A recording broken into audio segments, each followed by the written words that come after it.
Hi everyone, my name is Testimony Adebi and I'm the programs manager at Tech Semester.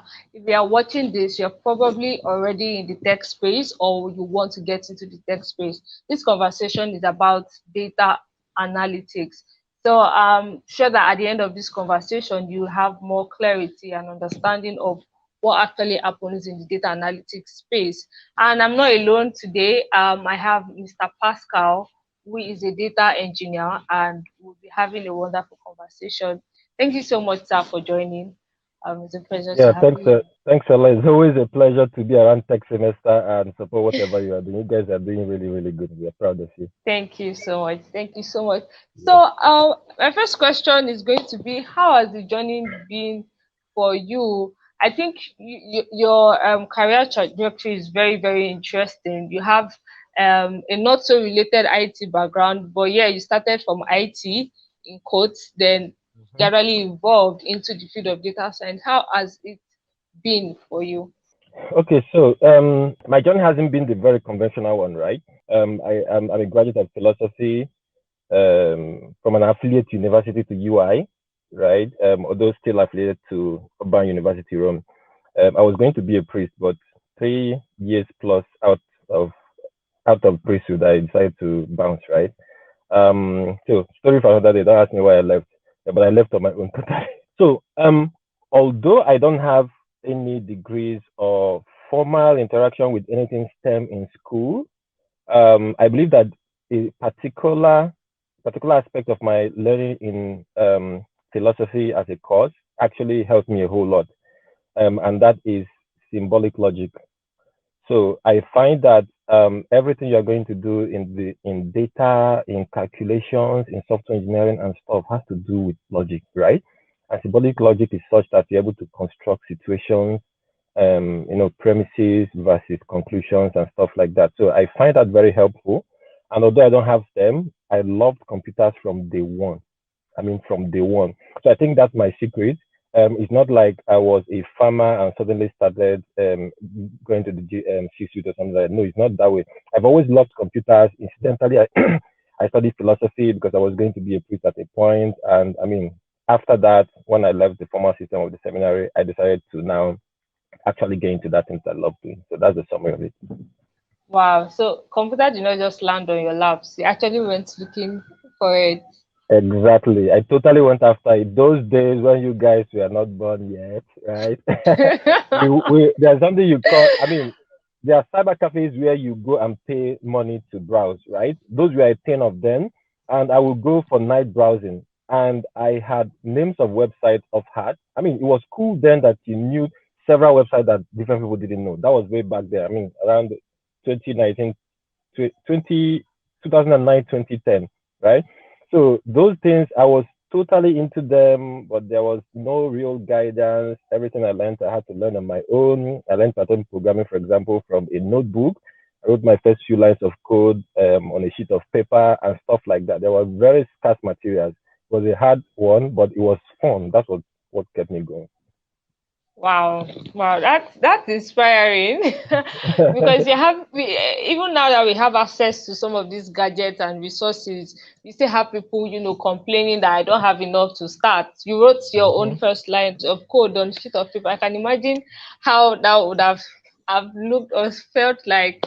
Wow, Yeah. that's great. So now I know you are a data engineer, and the space of data science is very wide, right?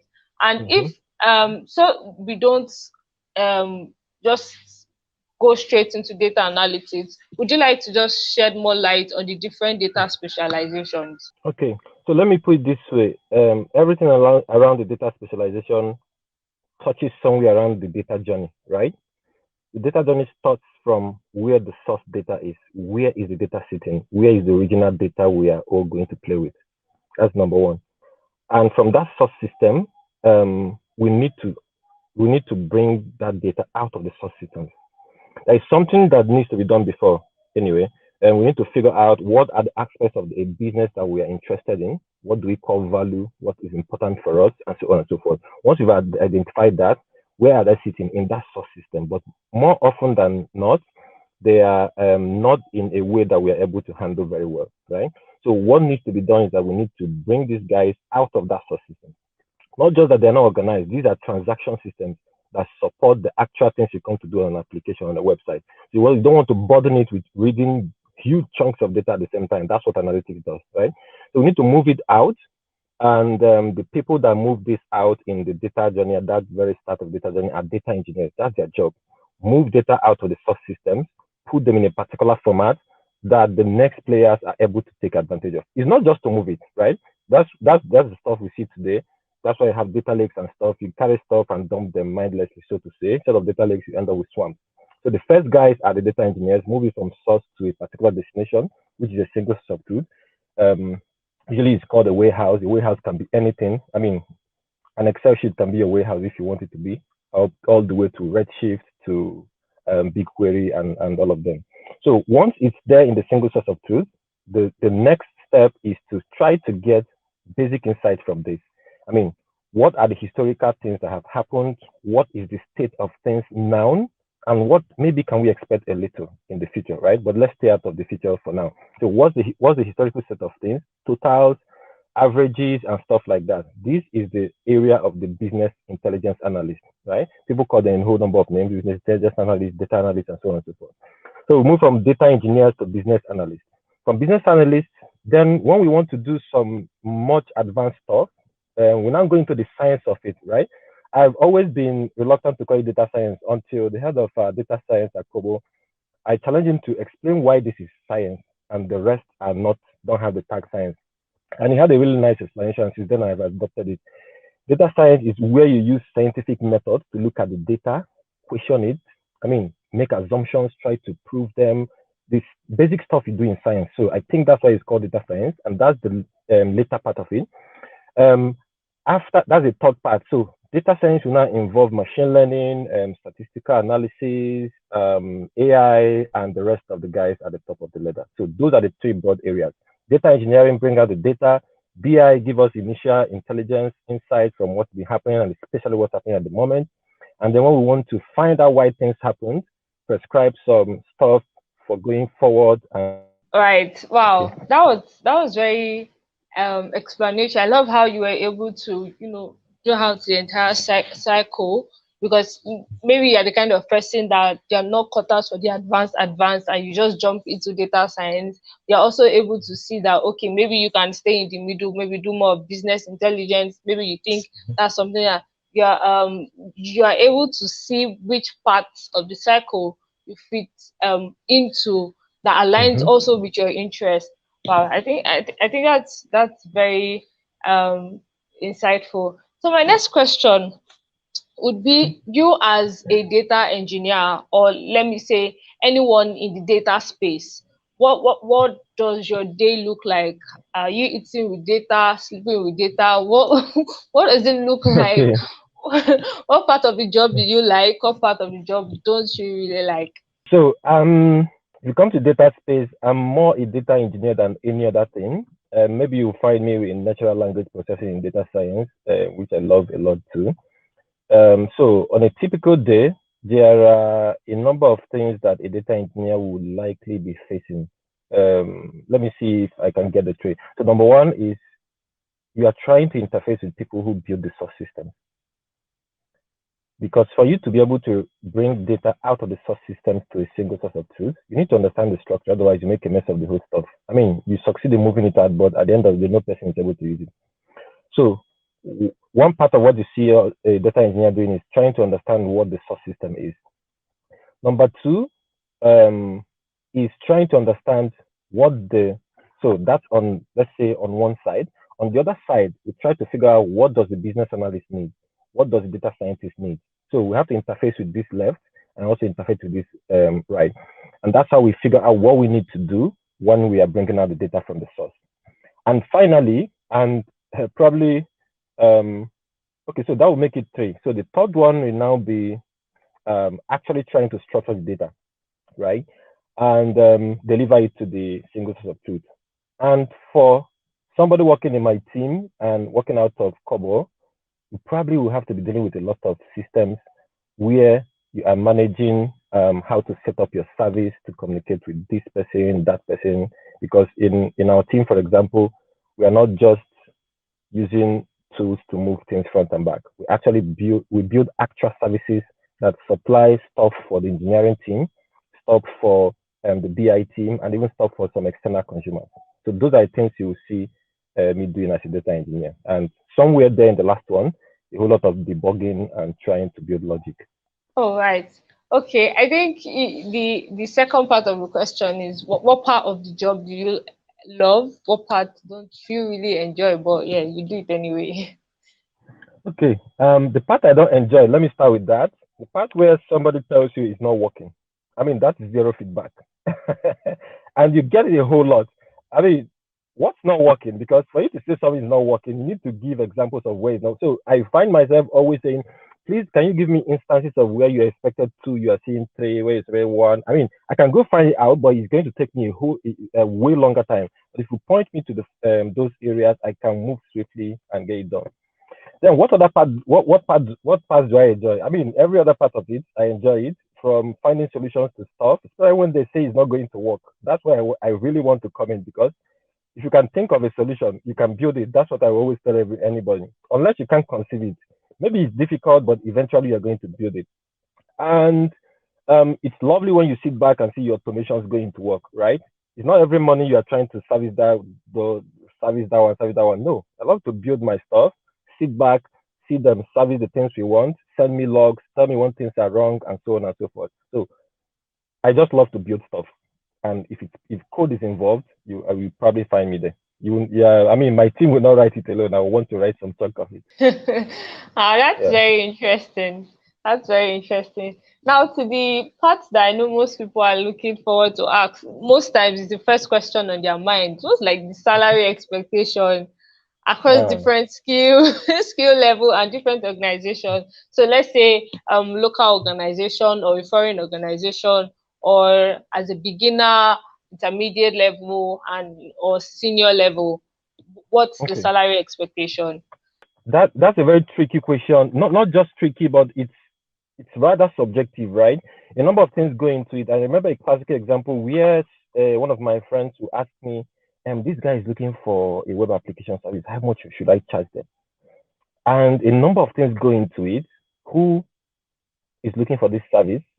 What's their pocket size and stuff like that? That's just the truth of the matter, right? And as a candidate, what are your expectations? First of all, try to connect with people in that line to see if they can give you a fair idea of stuff that is happening.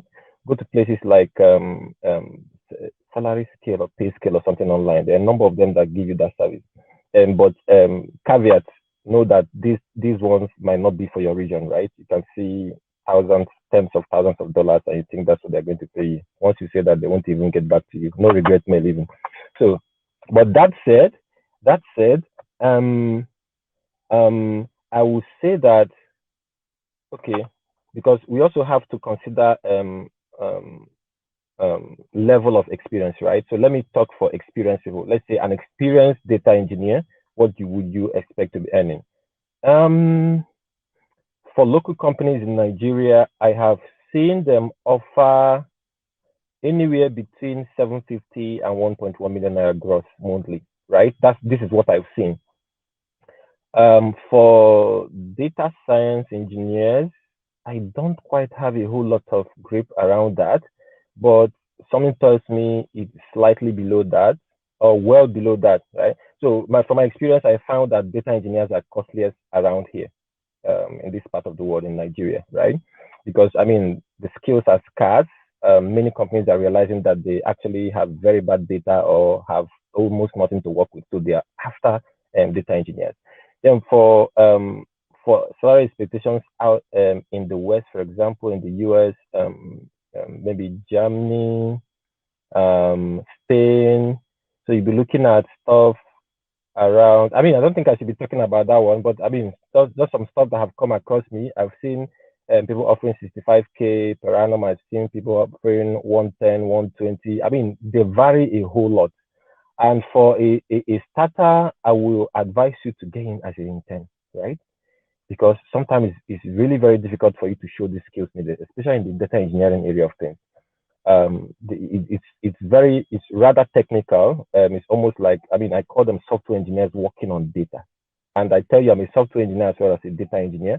I know that data engineering can be more painful than backward software engineering, actually. So that's my little experience around those things.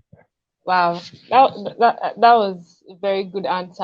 I also love how you were able to not so directly highlight that data engineering is actually the hot cake of Yes, it other is. parts. Yes. And every other part who is not doing data engineering are trying very hard to get to do it. For example, so I don't think I talked about BI analysts. The BI analysts, when companies will, I mean, some companies offer them as low as 150. I mean, they are totally, they are sadly underpriced. You see experienced ones to get up to 500 to 750 and stuff like that.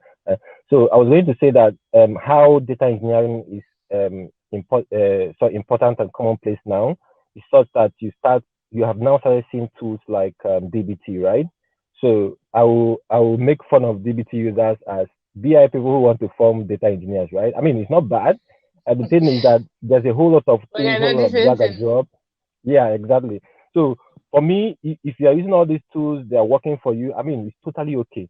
But if you come near me, I will show you how you are losing so much in efficiency, cost, and management. So if you really want to go far and really maximize, you have to get your hands dirty and know the deep and Simple. technical stuff.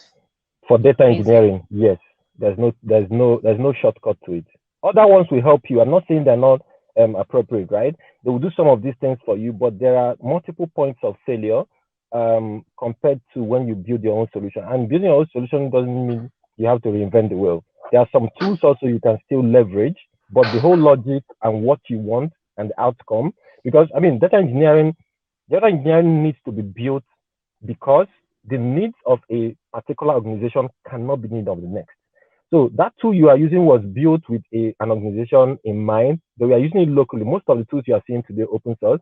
We are being used in a particular company, solving their problems, and now they open source it. Yes, it's going to match some of the needs of other organizations, but does it match yours? And you are carrying it on your head, like they say, right? So get what works for you and go ahead with it. That's amazing. I think that also kind of answers my next question. But before I ask the next one, I think there's another misconception that people, like you said, you feel like data engineers they do more work even more than the software engineers. So if you think this part is going to be easier for you, you need to you need to Yeah, you need to rethink. think because I mean we clean up the mess of the engineering side, right? Because sometimes Wow. if you get exposed to the source system, you cry. So that's what they did. That's why I say that part of our job is to understand the engineering team. What have they done? What do they want to do? And when they're using NoSQL systems, I'm very sorry for you because they can change schema front and back. That even so, once there's a team synergy, for example, in where I work, we have a solid tech team, so we are all connected. Anytime we have questions, we ask. Even building systems, they involve data so that we see how we can advise structures and stuff like that. So now, for someone who is just trying to get started, what technologies would you recommend he or she should learn that you think would give the person an edge or help the person learn faster? Okay, so if you're looking at data engineering, you can't escape programming if you want to do a good job. I mean, if you want to do a fair job, not even a good job. So, and in the programming languages, I mean, very popular is the Python programming language. You can also do stuff around Scala. I recommend Python and Scala. A number of the systems, data engineering systems, have native integrations with Python. They have it with Scala. Some of them are written in these languages, and a number of them. These are the ones I know.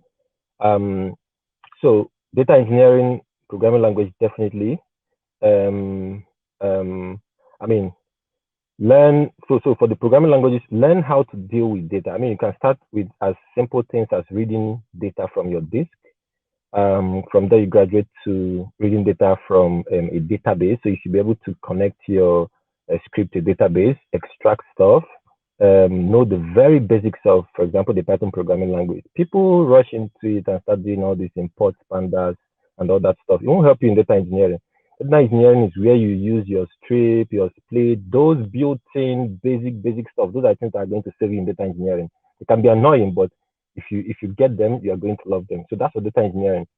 For BI has a whole lot of a number of tools someone can learn. But I will advise that when you are going for any BI tools or skills, look at the region you are in. Something like Nigeria has very Power BI very um, commonplace, right?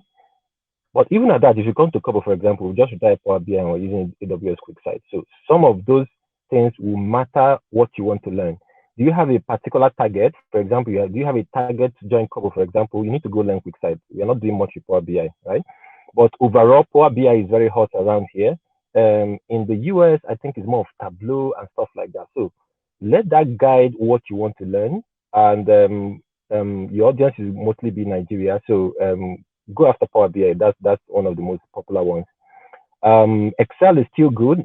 Excel is still very good, especially for very small companies. You are still good doing those stuff like that.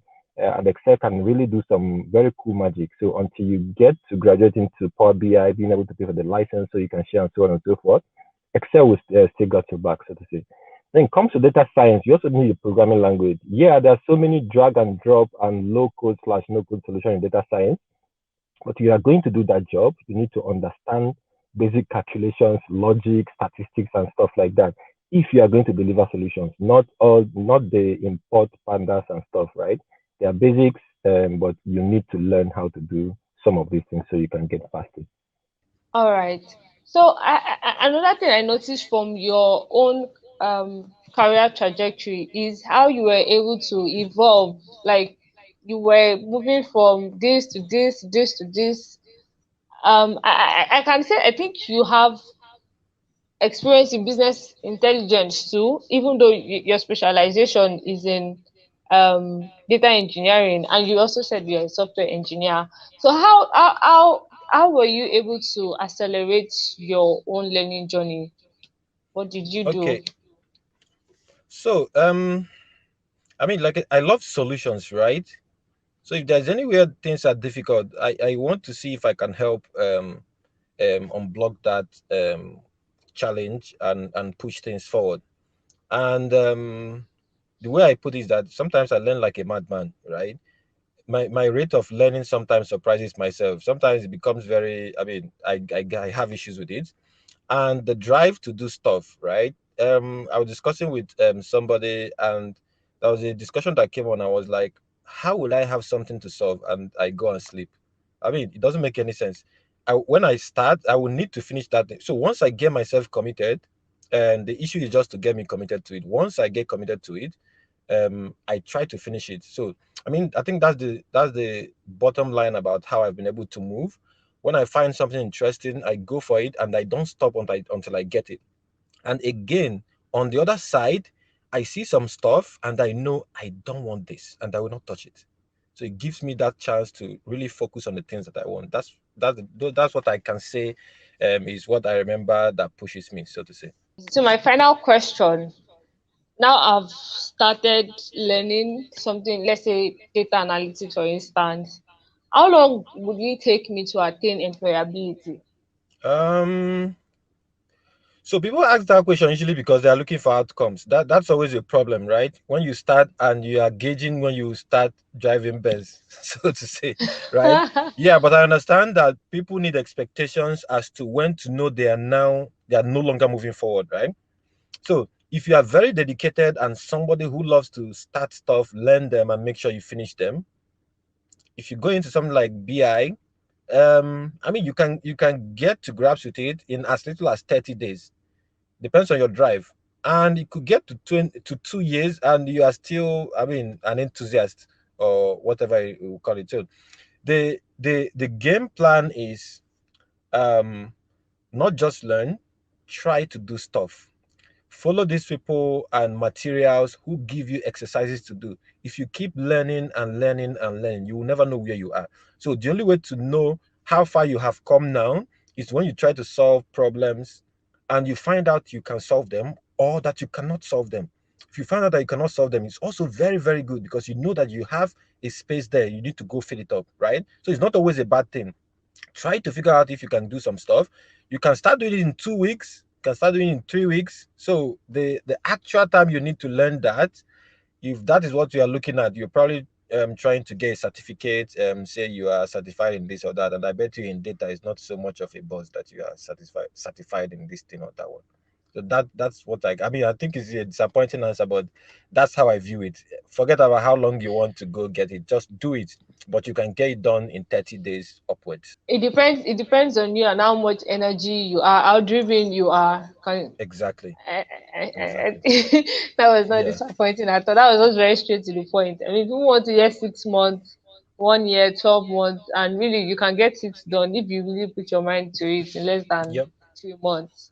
Wow. Yes. So yes, we've come to the end of this conversation. Thank you so Yep. much, sir, for your time. This is morning. I can imagine how hard it is to just take out this time for us.